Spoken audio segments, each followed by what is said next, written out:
I guess you could consider me an urban explorer.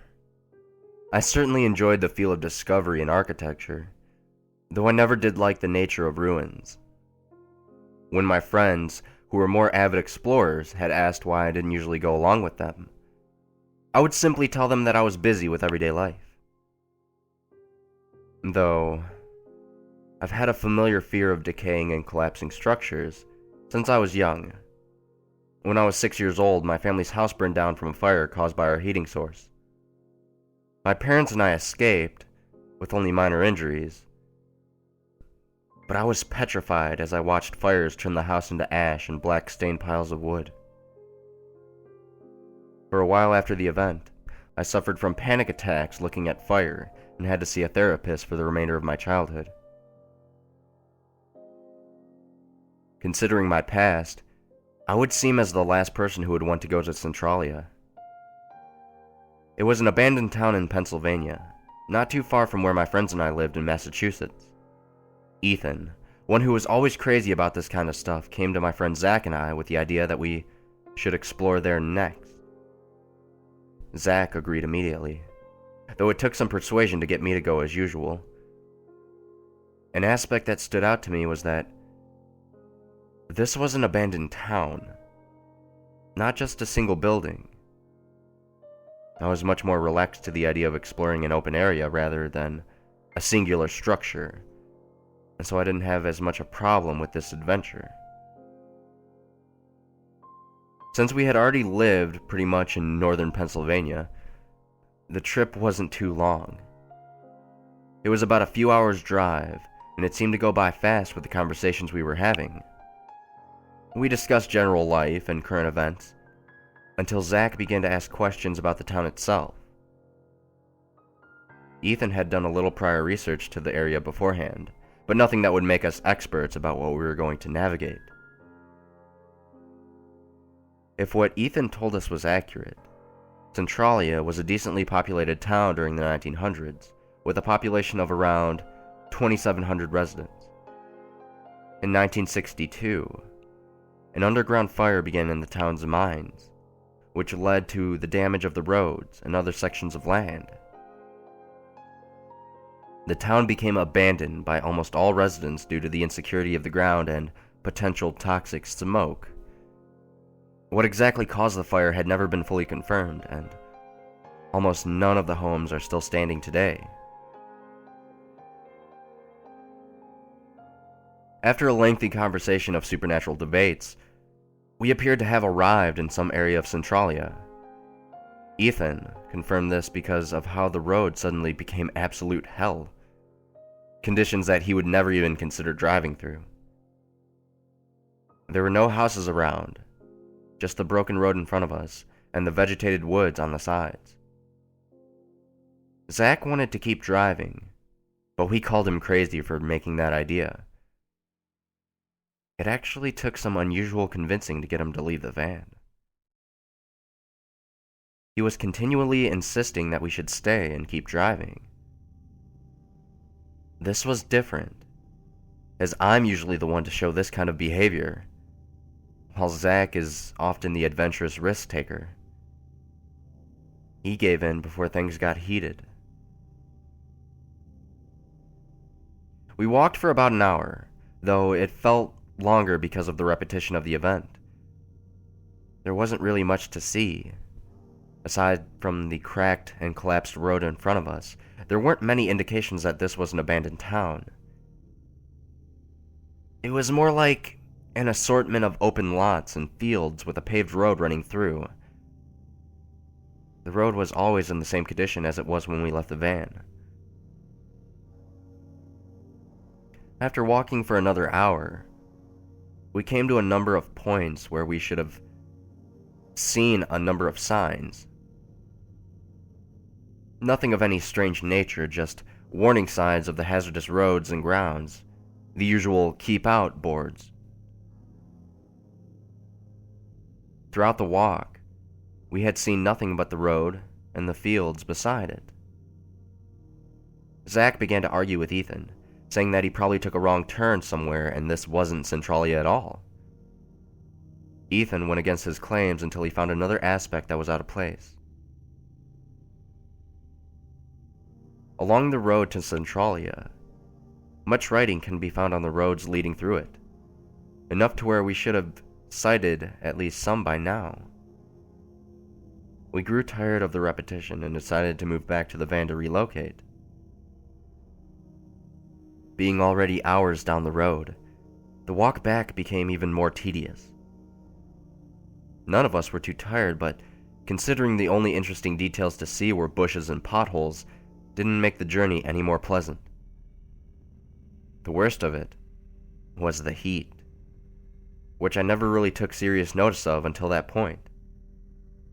The skies were completely clear, which gave the summer sun its full strength to beam upon us. More interesting was that there was an unfamiliar source of heat coming from the road itself. Sure, sunlight reflecting off tar can make it hot, but it was intense. I could see the material of my hiking boots beginning to melt, and they were made for extreme conditions. This could be because of the underground heat and fumes, meaning we were actually in Centralia.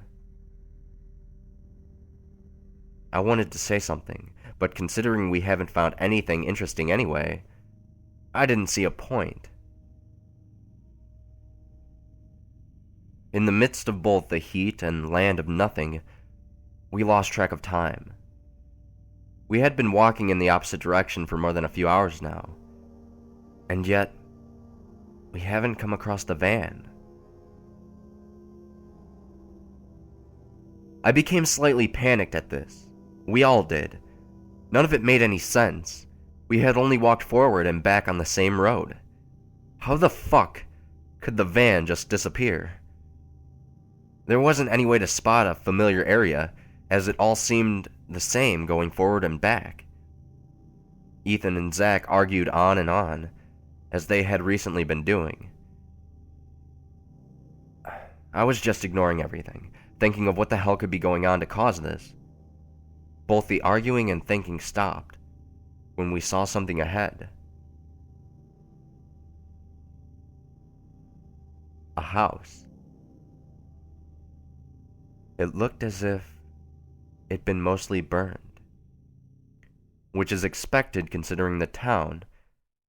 It wasn't anything seriously significant, just a standard 2-story home. There were 2 windows that could be seen on the second floor, but none on the first. At least from what we could see in the front. We never passed it on our way driving through or walking down, which made myself, and probably the others, more confused than I already was. Without hesitation, Zach sprinted towards the home. We didn't know why. Ethan tried to grab him as he launched forward, but we couldn't catch him. We screamed at him as he got closer and closer to the house. He never even looked back, and he only told us to shut up. We found no other action other than to follow him. We couldn't just leave him, after all, but Ethan and I were both reluctant to go into that house. This was completely unusual for Ethan, as he had been in countless abandoned homes before. But there's something a bit unsettling about a home that just appears out of nowhere, you know? I had a small flashback of my burning home just as we began walking, but I ceased it before I became too disconnected. As we approached the home, we were blind to almost half the graffiti we were stepping on along the way. Along the road were an immeasurable amount of words and symbols, none of which we could understand. The words seemed to be in some sort of foreign language, mostly English lettering, but all gibberish. The symbols didn't resemble any form of culture we've seen or studied. If it weren't for the situation we were in, I would have taken plenty of pictures.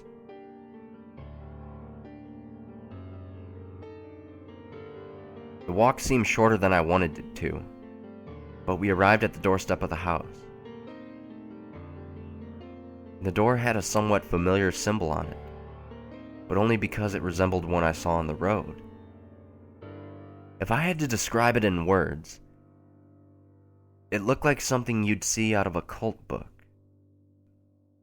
As if some fanatics had made their mark on the place. We never cared what it meant, and Ethan started to try and kick down the door, since no knob was present. There was a large amount of resistance, as if the door had been blocked with something on the other side. This was a surprise, since Zach got through without a problem. After I joined in with the effort, the door finally swung open. Zach's body flew a few feet forward and hit the floor in front of us. He had been pressed against the door, which made sense. Why he was exactly doing so was another question. Ethan and I quickly went on to check him. We turned him over and looked everywhere on his body, but there were no injuries, aside from the small bruises from hitting the floor. His eyes, however, were locked open, never blinking or looking towards us. He made no movements or responses except shaking, as if he saw a ghost. He was pale but not cold. On the contrary, he was rather warm, to where Ethan was concerned he needed medical attention. He went to look around the house for anything. I stayed with Zach, as I didn't want to leave him there after throwing him down. I took the moment to study the room, or what I could see of it. Because there were no windows on the first floor, it was dark aside from the light of the open door. I reached into my backpack and pulled out my flashlight. There was little to the room except for the basic, aged furniture. On the walls, there was more of that senseless cult graffiti. I shined the light straight ahead to see a large painting standing over a fireplace. I took a quick glance back at the door, and if Zach was leaning against it, this must be what he was looking at.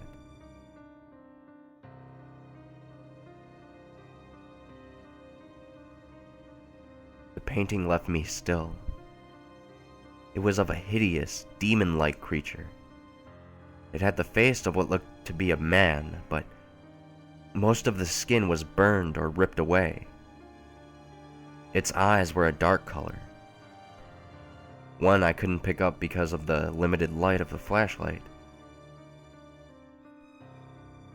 Its mouth was smiling openly, revealing its array of sharp teeth and its extended, crooked jaw. Its hands looked more like the branches of a tree, with their thin, twisting nails. Its sinister eyes were locked on mine, as if it knew my disgust and fear. The sound of a thump on the second floor made me jump and snap out of my grim trance. I took my flashlight and ran up the stairs to check on Ethan, eager to leave the room. Anywhere was better than being near that painting. There were only 2 rooms upstairs, connected by a small hallway. I ran through the door on the right, which was just an empty, decayed bedroom. I ran through the door on the left and found Ethan on the floor, panting rapidly. I lifted him up and tried to talk to him, but he only responded with wordless breaths. I grabbed his arm to help him up, and it felt like he was burning. Holding his arm, he was already pretty painful, but I was able to get it over in the adrenaline of the moment. I dragged him out of the room and through the hallway. He could still walk, but he would stumble and lose his breath easily. I helped him down the stairs, and we were both left in horror at the sight.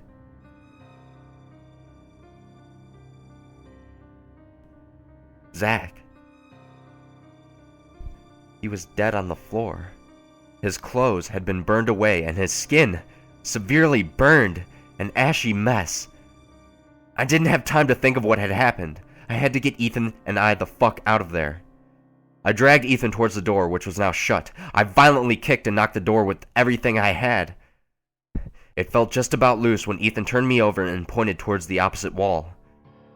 The painting. The painting was completely illuminated.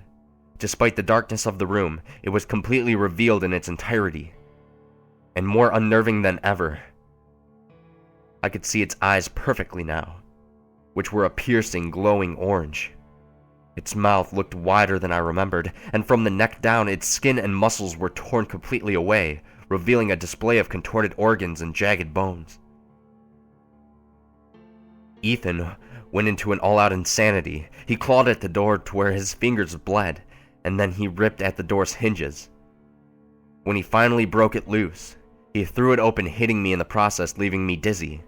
He ran out of the door, and I stumbled slowly after him. He sprinted along the road, screaming all the way. He was completely unaware of the collapsing ground behind him.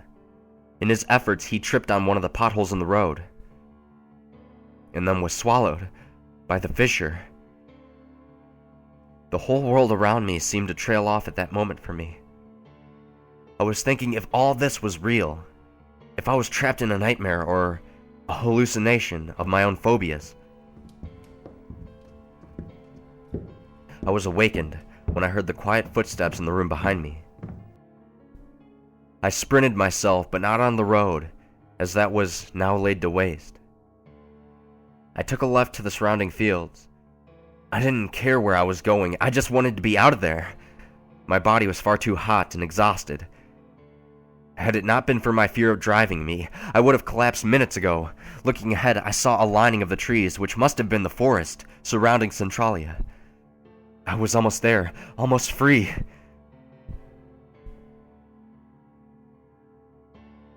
It was in that moment where I fell through the ground and blacked out.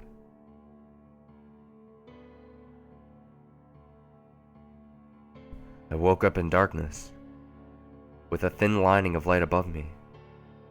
I looked up and saw a small circle of sky, the hole in which I had fell through.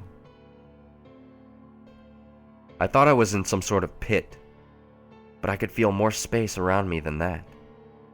I turned on my flashlight. After all that, I had kept it clutched in my right hand the whole time. I shined it to my surroundings. There were large walls of stone and rocks that were scattered about. The ground was a mixture of small black stones and dark sands. My vision was blurred from the fall down, but I could make out that I was in some sort of cave. No. A mine. I must had still been in Centralia, but my priority was finding a way out, if there was one. I felt generally hopeless at this point, but I was glad to be away from that house. I walked into the unknown dark for a few minutes, and began to cough from some of the fumes. I shined the flashlight around once more, and gasped loudly. Around me were bodies.